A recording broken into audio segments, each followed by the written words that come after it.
Yo guys, welcome back. It is Ripe again. I just wanted to say a quick thank you for 256 subscribers, and I appreciate all your comments and all your support. Thank you so much. Fortunately, in the last few days I was pretty busy, so that's why we had less uploads, but daily uploads will start at the end of April. So without any further ado, let's dive right into episode 13 of rSlash EntitledParents. EP tries to leave her kids with me and then tries to run me over when I say no. So I have two kids that I absolutely love hanging out with, and all kids of every age in our area, so needless to say, I always have a yard full of children on any given day.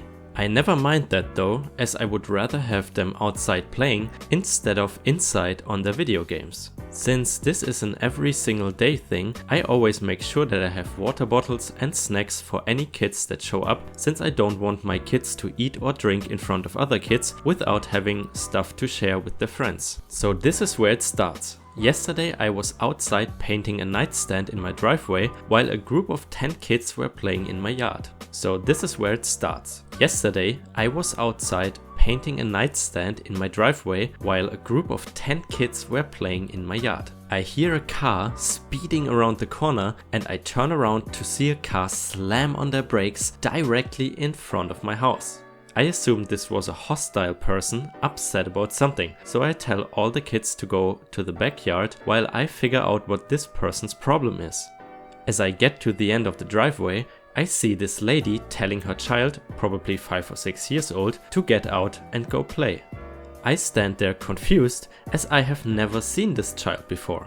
So I walk to her passenger's door and here's the conversation. Me, hey, I think you have the wrong address or something? Psycho woman. No, I don't. I will be back around 8 or 9 to get her. By the way, it's 4 PM right now. Me, yeah, that's cool, but I don't think this small child should be left alone for that long, right? Psycho woman.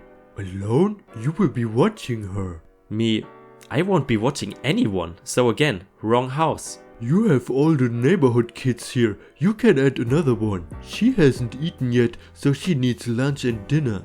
I have my kids' friends here. I'm not watching them. They are here by choice and with their parents' permission.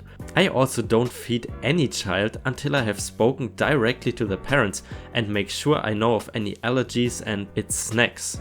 I don't cook meals for anyone.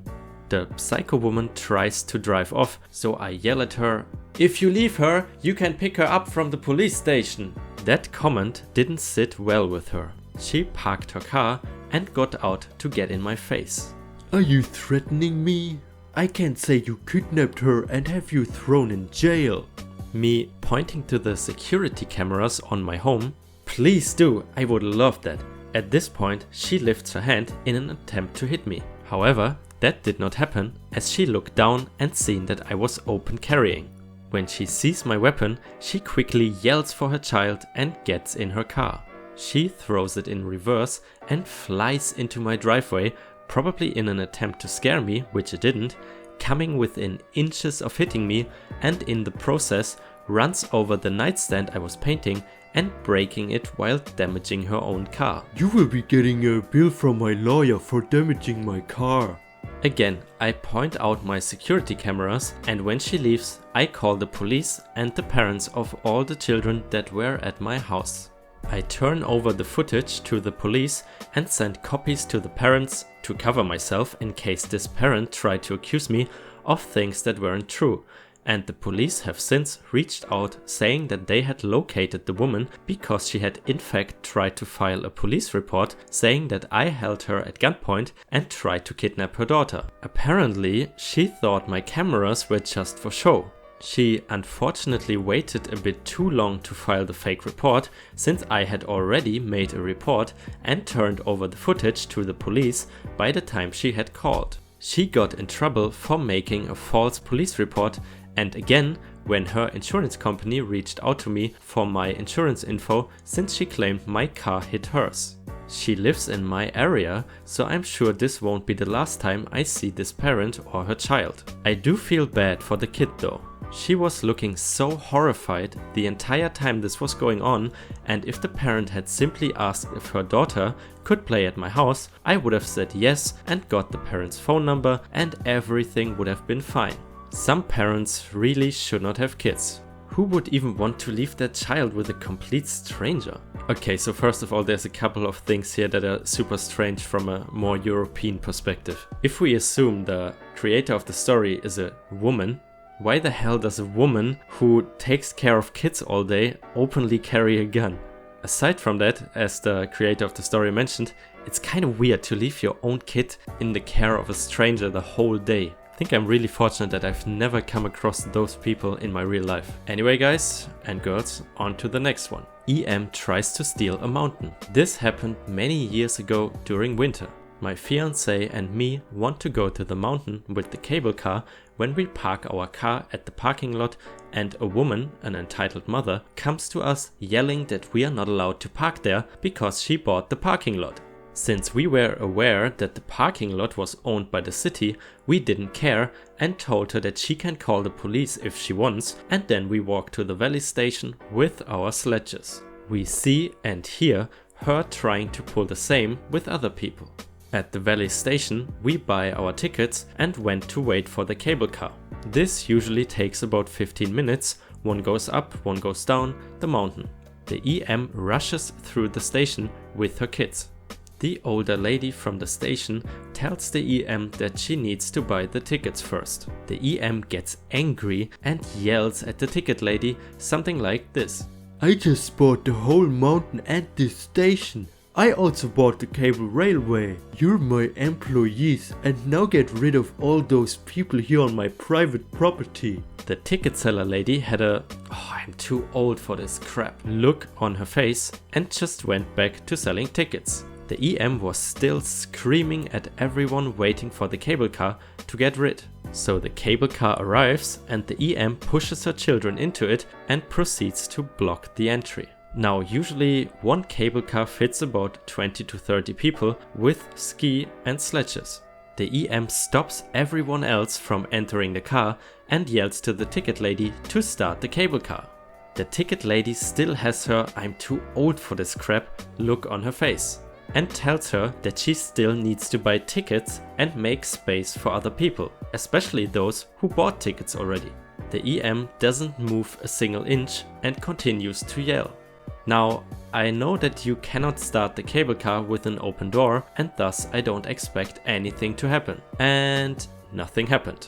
After a few minutes, 2 cops show up and remove the EM and her kids from the cable car. The EM still yelling that she bought the effing parking lot, she even bought the effing valley station, and she also bought the effing mountain.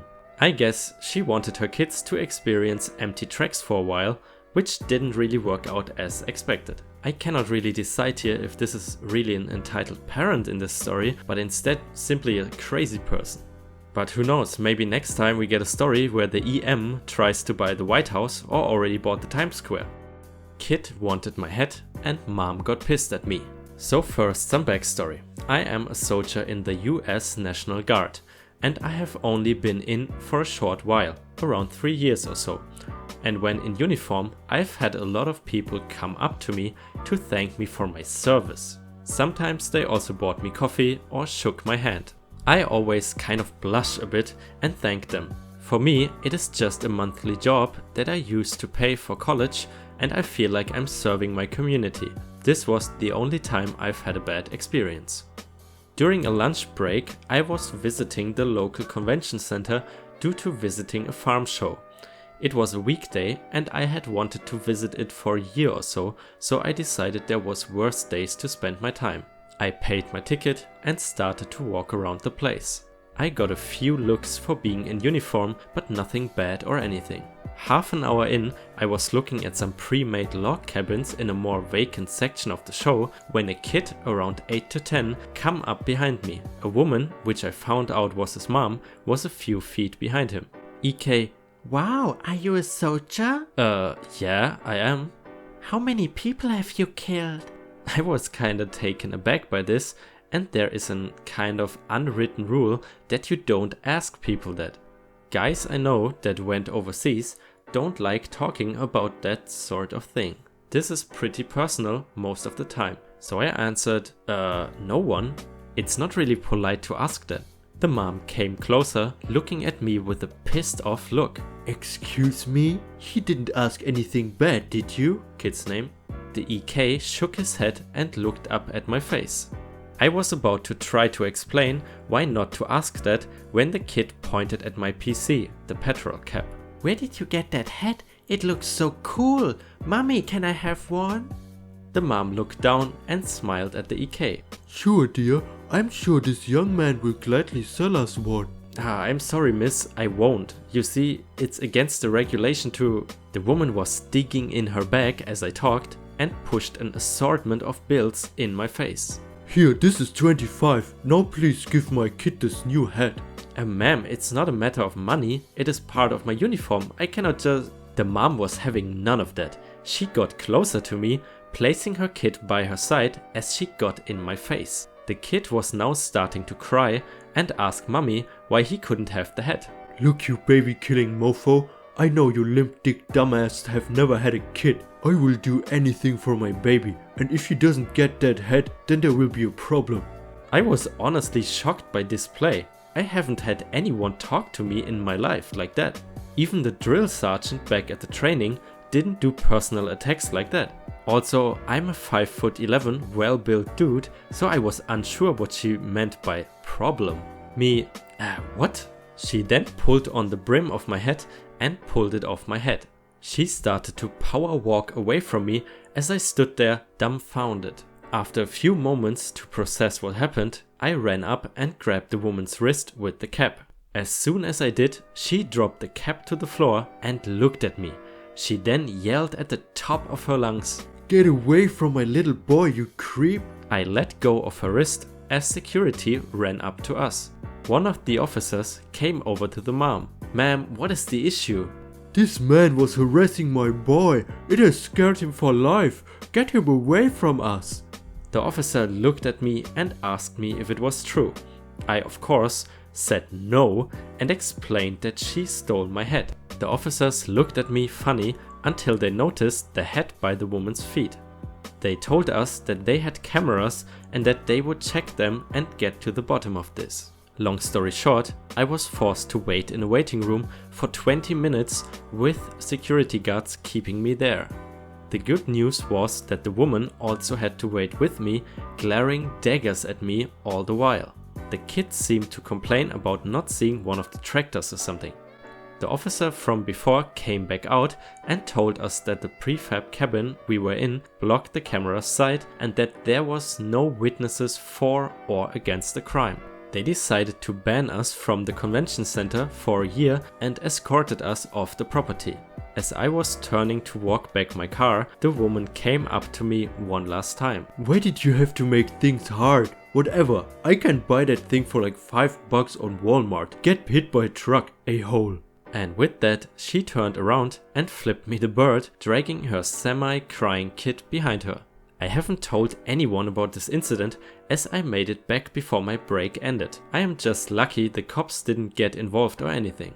Damn, I feel bad for this poor soldier, like in his break he's just going to the convention center looking at stuff and then the EM completely ruins his break.